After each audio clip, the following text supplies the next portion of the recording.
What opportunities we have here going into our afternoon and then into the rest of this week.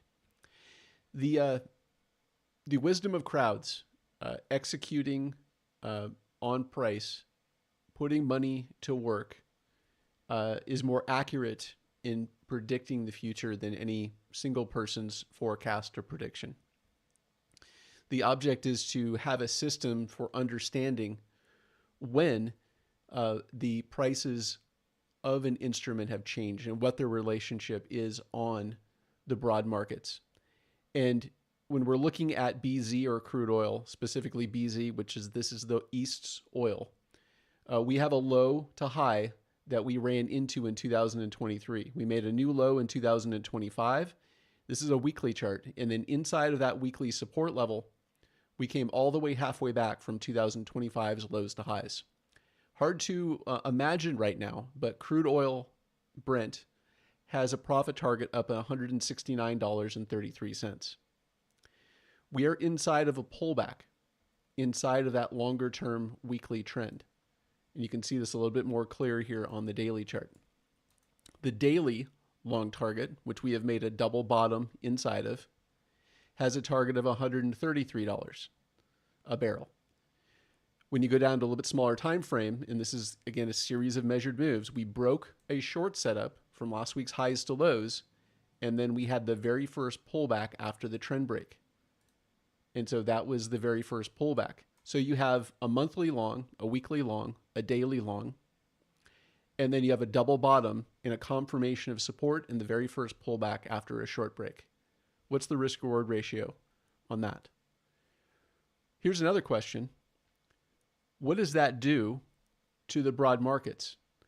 And crude oil and the dollar are positively correlated right now. That is not a good combination.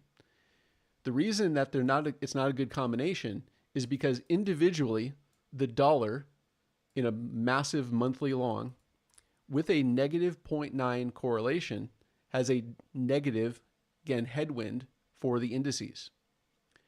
It's a separate force from crude oil. Oil goes up and market participants perceive that there will be a need for the Federal Reserve to leave rates higher for longer or not cut interest rates. And the markets want interest rate cuts. You can see here where the July 28th, 2027 rate cut has been pushed back out to September.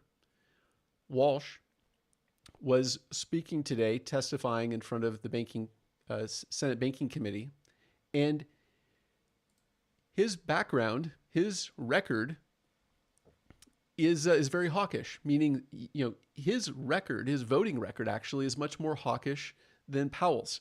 And so it's very confusing why Trump picked him from his voting record. We're going to find out as we move along if Walsh is more dovish than Powell. But the markets are at an absolute perfect topping point when you're looking at leading indicators. We were talking a lot about this last week. Did the dollar justify the indices rally? Did it signal a legitimate rally or a sucker's rally? It's a sucker's rally. The dollar is just about ready to break out of its resistance level. What happens if the dollar returns to its high? This stream continues at eMiniAddict.com. The link is in the description. Join me there for tools and resources for learning measured move trading. I wrote the book on the measured move.